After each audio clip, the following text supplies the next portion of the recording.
Over the last 2 years, war has changed dramatically out there, and if you're not paying attention, friends, this may come back to bite you pretty bad, because the tactics, the technologies that are being deployed on the battlefield, both in Ukraine as well as in Israel and Gaza, are potentially going to be changing how we fight things in the future. A lot of military planners are scrapping their plans and rethinking how they do everything. And mark my words, the governments of today, the governments in the United States, are planning to use these very same things against the civilian population here in the United States. And if you're living in the UK, Canada, Australia, your governments are oftentimes already using these tactics, and you need to be aware of them. Let's jump right into it. Welcome to the Poplar Report. I'm Steve Poplar. I'm an accountant by trade, but I'm keeping up to date on what's going on out there. You guys are feeding me a lot of information, and we're also just paying attention to what's going on, because there's a lot going on. Let's start off with one of the most obvious ones that you've probably seen this out there, particularly in Ukraine. We're seeing these cheap drones that are being used extensively on the battlefield. We've seen it postulated using drones, that kind of thing. But one of the things that's really catching everyone by surprise is how effective cheap drones are on the battlefield. And so we're talking about commercial, off-the-shelf, DJI drones, drones that can drop small payloads, drones that can just see things, using drones as spotters for artillery. It changes the whole battlescape. And it's been talked a lot about, having anti-drone capabilities to take out drones that are targeting your position, that are watching you, that type of thing. But we're seeing over in Ukraine how vital it is to not only have drone capabilities, but have the ability to counter enemy drones. And one of the things that just blows everyone away is the fact that all these high-tech, expensive drones are just too big of a loss. When they get shot out of the sky, when they get damaged or whatever, it's such a big loss, whereas these cheap drones, he can just replace them super easy, which means that it really levels the playing field.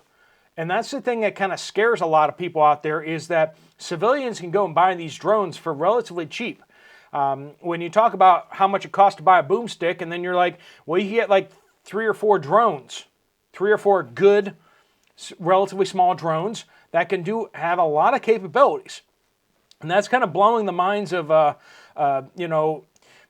when we've seen expensive jet fighters and expensive supersonic bombers being destroyed on the runway because a swarm of small civilian repurposed drones came in and just planted explosives on them. That's something that we've never thought about before, really. That happened in Belarus. A swarm of civilian model drones came in and dropped small packages of explosives onto a bunch of these high-tech Russian jet fighters and bombers, and they were destroyed on the runway. How do you defend against that? And the fact is that, anybody can do that. Anybody could do that. So that is changing things out there, and that's kind of more in the democratization sense of warfare, in that's relatively accessible for all of us, is that we can gain those technologies and gain that capability. Do you know how to fly a drone? Do you have a drone? Do you have drones? That's something that, people who are stocking up on boomsticks for the end of the world, that's a question. Are you stocking up on drones? Because honestly, that might be much more effective than you using a boomstick. Because if you don't know where people are, if you don't know where things are happening, and being able to go out and reach out to somebody without actually exposing yourself to direct harm is a huge, huge capability. Also, moving on to the second point here, over in Israel, what we've been seeing is that Israel has been utilizing an AI program to sift through their intelligence data. So they have a lot of intelligence data coming out of Gaza, and they're feeding it into a AI program that they call the gospel, which is kind of heretical from a Christian perspective.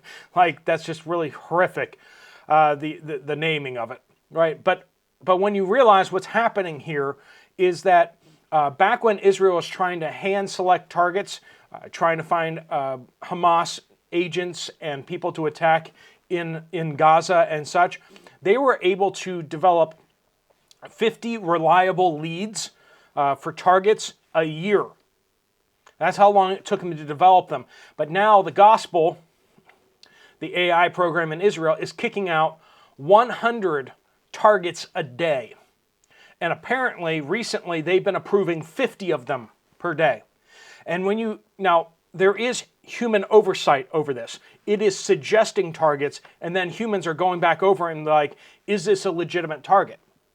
But still, it's horrifying that you have AI sifting through cell phone records, sifting through internet things, internet postings, all these type of things to select targets.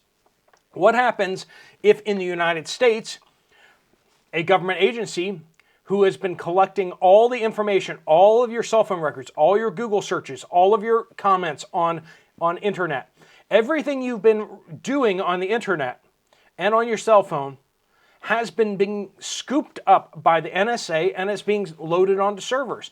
All that information is there. The problem is they haven't been able to sift through it. They've been developing these AI systems to sift through it, and we see a much more scaled down version with YouTube and with Google and some of these private companies. They know exactly how you're going to vote. They know exactly what you stand for. They know exactly how much of a threat they perceive you to be. The government is using these things to much more. What happens when they start deciding that they can start doing mass arrests and they're going to target the connectors, the people that are the most outspoken, the people that are actually being listened to by people out there. What happens when they do that? What happens when they start using AI for these type of tyrannical, nefarious targeting of individuals? Because AI can determine that. Who are people listening to? And how can we silence these people? In Israel, what they're doing is they're dropping bombs on these people that are Hamas agents or supporting Hamas in some way. But the idea of AI sifting through all of that data and just starting to pick out people, boom, boom, boom. What happens when you find yourself on that list? Now, a lot of people have found themselves on a no-fly list and found that they have very little recourse to get themselves off of it. What happens when you show up on the AI's target list for, domestic terrorism or something like that? What happens when FBI starts snooping around your home trying to find charges to charge you with?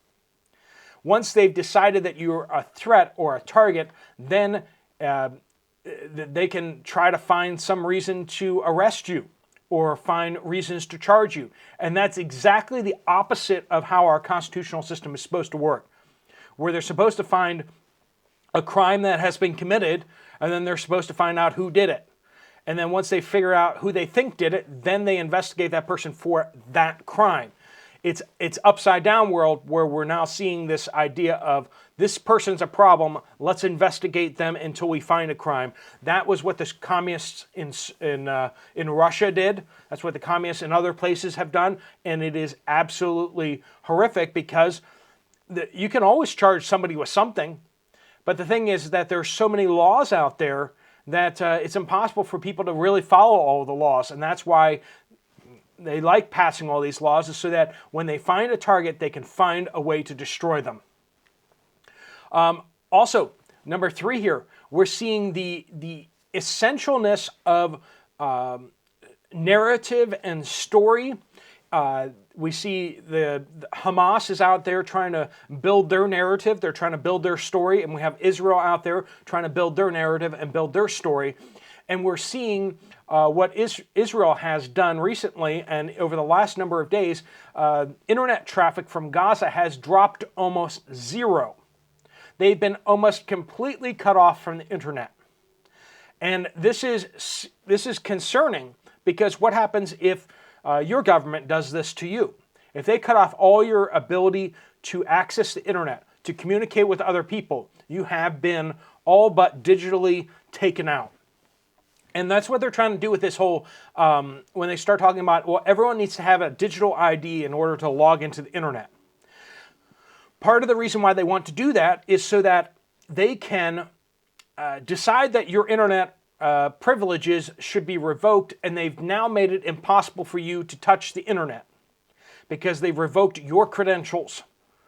Unless you can borrow somebody else's or get somebody else's credentials, you are cut off from the internet. You can no longer conduct business. I mean, how much of business now is through computers? Bank accounts are accessed through computers. I mean, how do you know how much money you have in your bank account? Because you can check it online. You know that you can transfer money to people because you can connect online. They keep closing down all the bank branches, and they don't want you coming inside anymore. They only want you to interact with machines, but that's much easier for them to press a button and switch you off. And that is super important. This cutting off from the internet. We have become so reliant upon the internet. Do you have backup ways of communicating with people? Because if you don't, that's a problem. Also, what we're seeing in Israel is this narrative of we are growing as a society. The world society is getting more advanced, and we will not tolerate the targeting of the casualties of collateral damage. So basically civilians that are in a war zone. We're not going to stand for that anymore. And that's what's been pressed upon the United States is the United States has waged war in Afghanistan and Iraq and other places. This idea that the world will no longer stand for the large-scale civilian population losses due to conflict in an area. We're seeing in Gaza that nothing's really changed. Nothing has really changed. What went on in World War II and Korea and these other wars, it's all coming back today, and we're seeing that both in Ukraine, we're seeing that both in Israel, we're seeing that in these other places. People today are just as barbaric as they were 100 years ago. And this whole idea that we've advanced or we've moved forward with, it's total BS. The United States has been beaten over the head for so long by this that the world will no longer stand for this. And then we're still seeing genocides happening today around the world. It is absolutely crazy what's happening. And if you think that, well, governments could never do to us what they did to the people in communist China or what happened in communist Russia, that would never be tolerated by the international community. Well, friends, that's wrong. That's just wrong. War is coming back, and major World War III will change everyone's perspective of everything, and people will do whatever they want to do without punishment during the coming World War III, and you best be prepared for that. And that's why I keep saying, if there's a conflict happening around you, don't you dare sit around and go, well, we're not actually in the conflict zone, we're near the conflict zone, and they won't target us as civilians. Friends, if you're near fighting, you need to get out, and you need to get out fast, because it doesn't matter if you're a civilian or not. They will not care about your home. They will not care about your family being put through being in the line of fire with weapons and such that are being used. That's just what's going to happen. We've seen that in Yemen. The United States has been arming up Saudi Arabia. Some people are asking the question, why in the world is Yemen and the Houthis just attacking civilian ships? Why are they so mad? What do they really have about things? We get the Palestinians are like, this is our land. We want to drive off all the Israelis and the horrific things that implies. You can kind of understand where the Palestinians are coming from, but I think a lot of people don't understand where the Houthis are coming from. The Houthis have been trying to rebel against their government, overthrow their government, and they've been getting some support from Iran. But the United States has been arming up Saudi Arabia, and Saudi Arabia has been carpet bombing the civilian population for a decade. Okay? We've been giving our weapons and giving weapons to Saudi Arabia in order for them to commit mass genocide against the Houthis. And you know, the Houthis really are not happy about that. They really do have a beef against the United States government. The United States government has actually sent soldiers there to help select targets for the Saudi Air Force to drop bombs on. And the United States has quietly participated in the genocide against the Houthis for the past decade, and that's something that nobody ever wants to talk about. We talk about what the United States does around the world and how wonderful we are and everything like that, and that's absolutely not true. If you actually know what the United States is doing around the world, in Syria, in Yemen, in other places like that, you know that our track record is far, far, far from spotless. There's a lot going on in the world that you don't know about. And a lot of it is barbaric and truly horrific. And the United States, people in the United States have been so insulated from war for so long, we have no concept of what that means. And people don't understand how horrific, barbaric, and awful it is. And there's a large portion of the population in the United States that are like, yeah, let's have a war. Let's have a civil war right here in the United States. And they don't have a clue what they're talking about. Now, I've worked in a war zone overseas for a number of years doing humanitarian work, talking with people who are reconstructing after a civil war, and even talking with people that are involved in the civil war over there, and just seeing how awful it is.